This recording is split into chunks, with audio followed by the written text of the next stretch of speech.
naciste en la tierra virgen, que por el mar abrazada, bajo del trópico ardiente, aspira del sol la llama. Hallado cruzan arroyos sus cristalinas guirnaldas, en torno de agrestes ceibas, de erguidos cedros y palmas.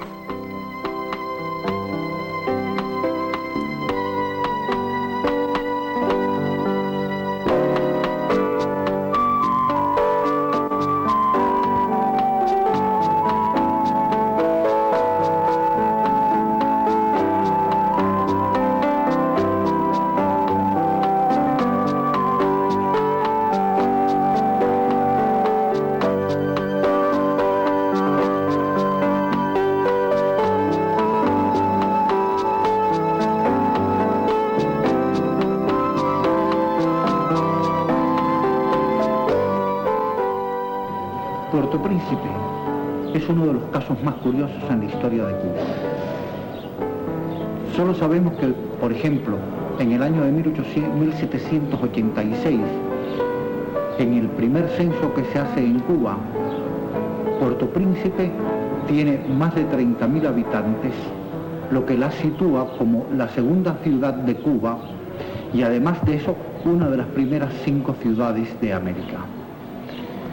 Este es un dato extraordinariamente sorprendente, como dije antes, porque dadas las características del lugar, dado el desenvolvimiento histórico según la historia tradicional, pues sería absurdo que este pequeño, aparentemente pequeño poblado, perdido en el interior de Cuba, tenga este número de habitantes y la vida económica que se revela en sus edificios.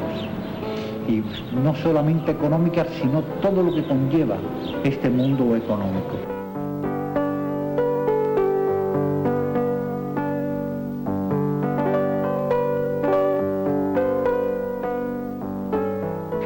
En este contexto nació el 23 de marzo de 1814 Gertrudis Gómez de Avellaneda. Era hija del subdelegado de Marina Manuel Gómez de Avellaneda y de María Francisca Arteaga.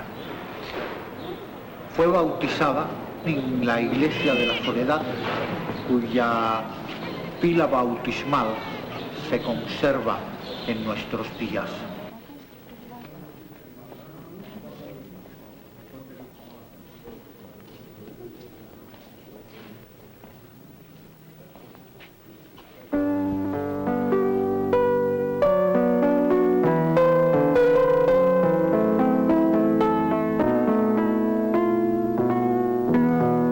Cuando comencé a tener uso de razón, comprendí que había nacido en una posición social ventajosa, que mi familia materna ocupaba uno de los primeros rangos del país. Mi padre era un caballero y gozaba de toda la estimación que merecía por sus talentos y virtudes, y todo aquel prestigio que en una ciudad naciente gozan los empleados de cierta clase.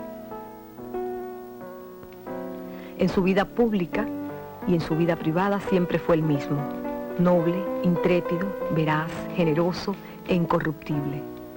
Y tengo cierto orgullo cuando al recordar las virtudes que hicieron tan estimado a mi padre, puedo decir, soy su hija. Dábaseme la más brillante educación que el país proporcionaba. Era celebrada, mimada y complacida hasta en mis caprichos. Y nada experimenté que se asemejase a los pesares en aquella aurora apacible de mi vida.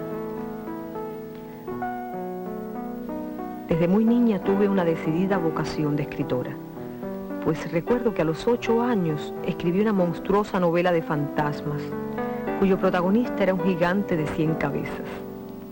Después de tan sublime creación, sufrí muchos pescozones de mi mamá por el furor que me entró de hacer tragedias en versos, muy malos por cierto.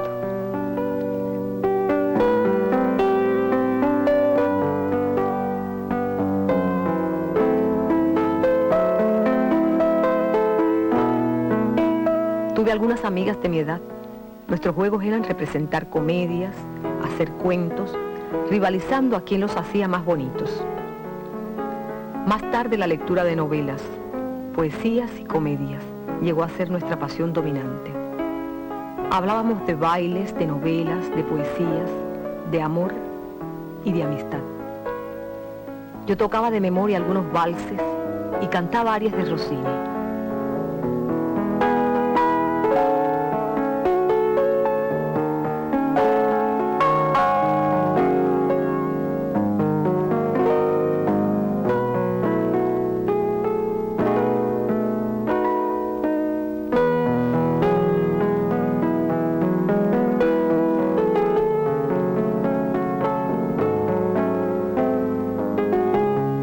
Fuimos bien pronto las señoritas de moda en Puerto Príncipe. Nuestra tertulia, que se formó en mi casa, era brillantísima para el país. En ella se reunía la flor de la juventud del otro sexo y las jóvenes más sobresalientes.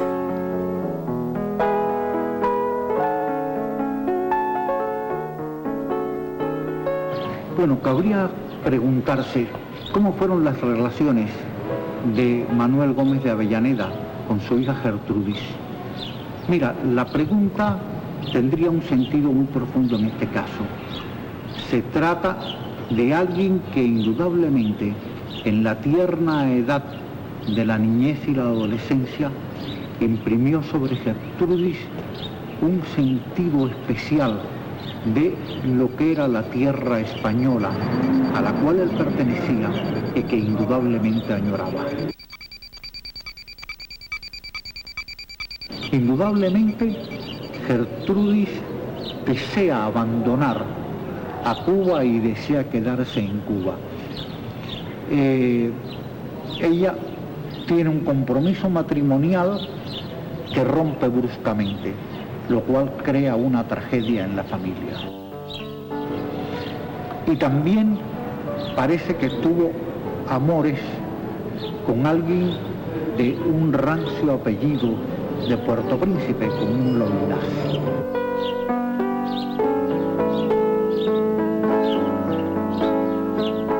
Aquí está la génesis de un deseo de quedarse y un deseo de partir.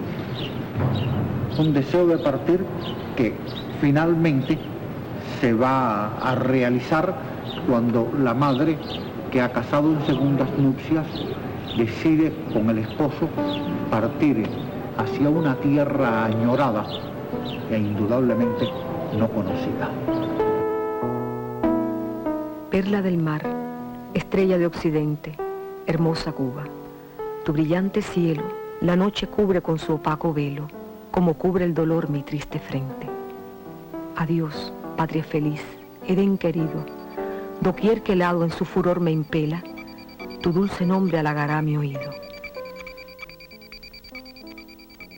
En España se inicia el gran periplo familiar de Gertrudis Gómez de Avellaneda, que la conducirá a Sevilla, pasando previamente por Portugal. Sevilla fue la ciudad de su primer gran contacto con la cultura española. Y sobre todo, Sevilla fue la ciudad en donde nació el gran amor de su vida, Ignacio Cepeda. Ignacio Cepeda fue el inspirador de sus cartas de amor y de una autobiografía que quedan indudablemente como de lo más alto y lo mejor de la obra literaria de Gertrudis Gómez de Avellaneda. Alguna vez deseo hallar sobre esta tierra un corazón melancólico, ardiente, altivo y ambicioso como el mío, compartir con él mis goces y dolores y darle este exceso de vida que yo sola no puedo soportar. Cepeda, tú eres lo que has sido, lo que serás siempre para mí, el más amable de los hombres y el más querido de los amigos. Esto eres todavía, y esto tienes que ser mientras yo viva.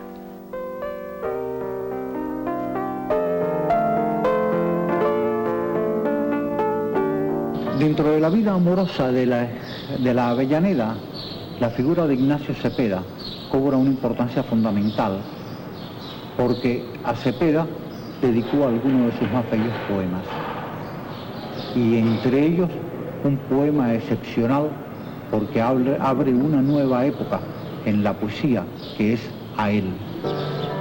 Por lo tanto, se trata de una figura que va a influir de manera decisiva en su mundo literario.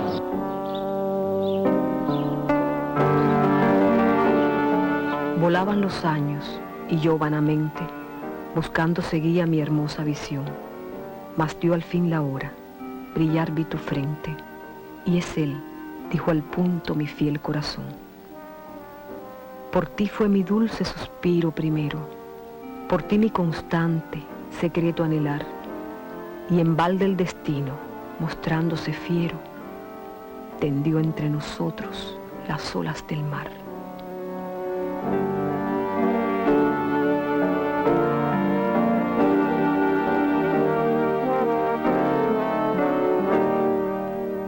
El peregrinar de Tula la condujo luego a Madrid. Madrid estaba la corte en pleno romanticismo. Allí conoció y estrechó amistad con las personalidades más importantes de la literatura española del momento. Tuvo luego, obviamente, un gran éxito literario, tanto por su inteligencia como por su enorme atractivo personal, por su belleza. En 1841 publicó su primer libro de poemas que contiene, entre otros, el famoso poema La elegía a Heredia, y además están las menciones continuas que revelan su nostalgia por Cuba. Patria, numen feliz, nombre divino, ídolo puro de las nobles almas, objeto dulce de su eterno anhelo, ya enmudeció tu cisne peregrino.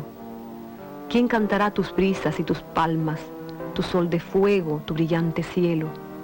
Ostenta así tu anhelo, que en ti rodó su venturosa cuna, por ti clamaba en el desierto impío, y hoy condena la pérfida fortuna, a suelo extraño su cadáver frío.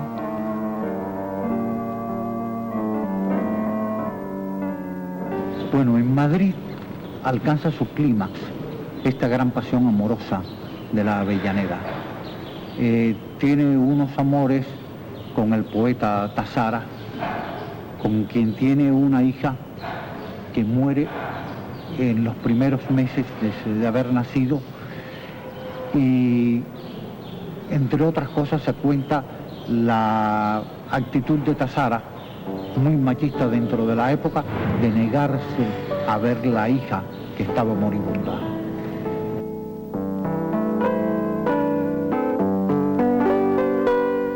Heme aquí, tuya soy, dispón destino, de tu víctima dócil. Yo me entrego cual hoja seca al raudo torbellino que la arrebata ciego. Tuya soy, heme aquí, todo lo puedes. Tu capricho es mi ley, sacia tu saña, pero sabe, oh cruel, que no me engaña la sonrisa falaz que hoy me concedes.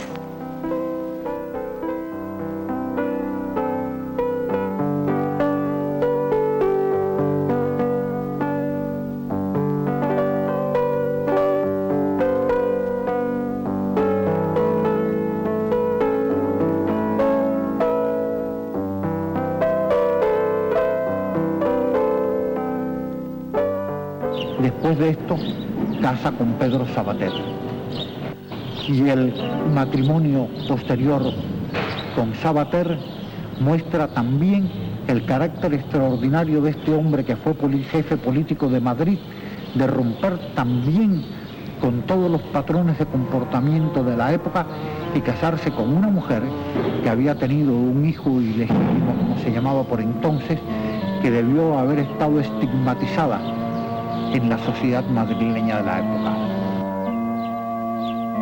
Esto indudablemente supuso para ella un crecimiento de carácter moral e intelectual que pronto se frustra con la muerte del esposo. La muerte del esposo lógicamente la llevó a un terrible abatimiento que se canalizó a través de un profundo misticismo. Mi bello ideal es acabar en un convento esta triste vida. si no he intentado hace mucho tiempo tal deseo, es quizás por miedo de perder mi última ilusión y mi última esperanza de felicidad en la tierra.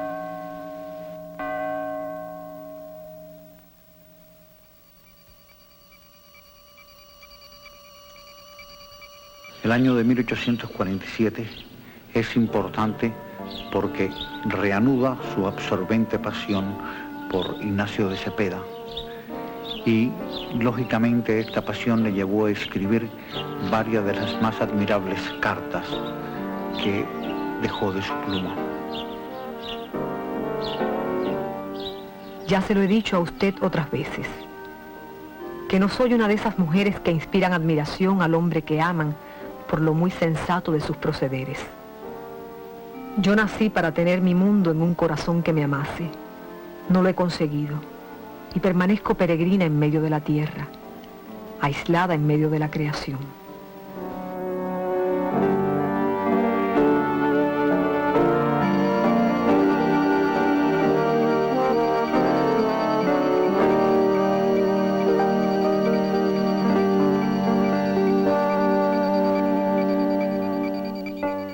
Reiterando su poca fortuna en las relaciones amorosas, en el año de 1854 sobrevino la ruptura definitiva con Ignacio de Cepeda.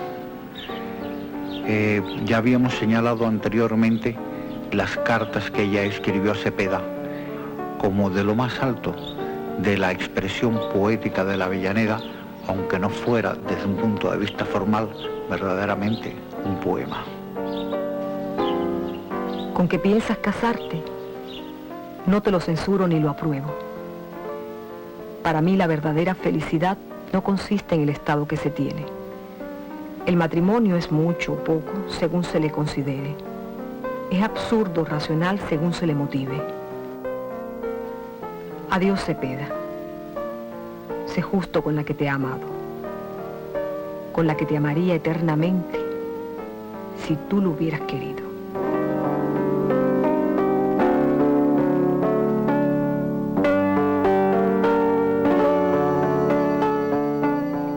En 1855, repuesta, al menos aparentemente, de aquel rompimiento con Cepeda, contrajo matrimonio con Verdugo. A partir de ahí se retira de la actividad literaria y reaparece luego para deslumbrar con Baltasar, que es su pieza teatral más importante, para dar toda una nota de la sensibilidad de la época y expresar pensamientos que van mucho más allá para tener un profundo acento de modernidad. Y será el mundo más bueno si ese cuidado me afana.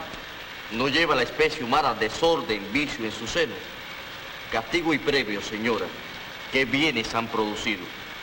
Los mismos que antes han sido, ¿no son los hombres de ahora?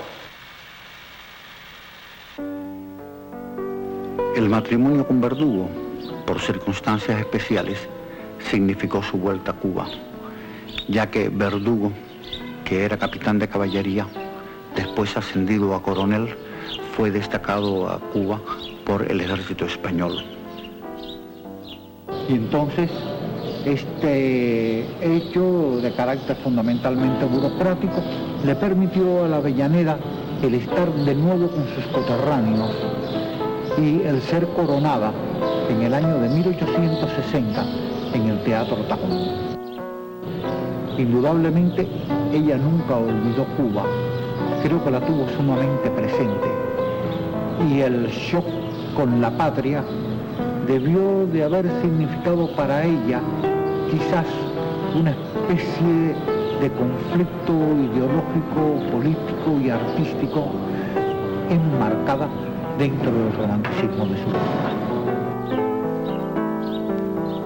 Perla del mar, Cuba hermosa, después de ausencia tan larga que por más de 4 lustros conté sus horas infaustas, torno al fin, torno a pisar tus siempre queridas playas, de júbilo henchido el pecho, de entusiasmo ardiendo el alma. Ya en La Habana fue recibida en el Teatro Tacón y tuvo lugar su famosa celebración. En Cuba, ella realizó otras actividades como la dirección de una revista literaria, publicó partes de su obra y realizó un periplo por la isla que le ayudó mucho en el plano afectivo.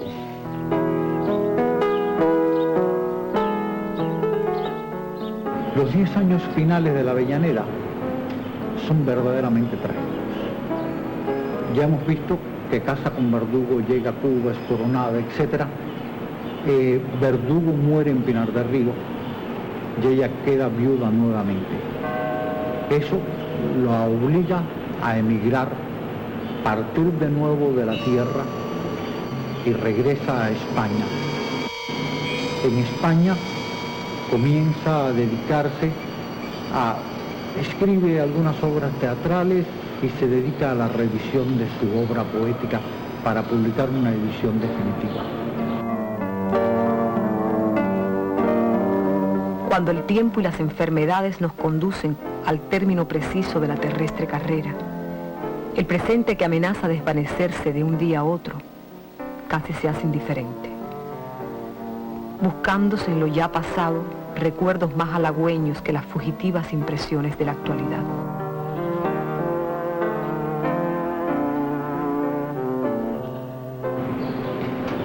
Finalmente, ella muere en una terrible soledad y a su entierro acuden unos pocos amigos. Es decir, se había cumplido un ciclo para ella verdaderamente tormentoso. En Cuba había sido la funcionaria del capitán español y la poetisa española. En España era la criolla irreverente. Y negada en ambos lugares, quedó sencillamente sumida en su propia soledad, pero sin negar en ningún momento su profunda raíz de criollismo camagüeyano, de Puerto Príncipe. Creo que este fue el sino de esta extraordinaria poetisa y más extraordinaria mujer.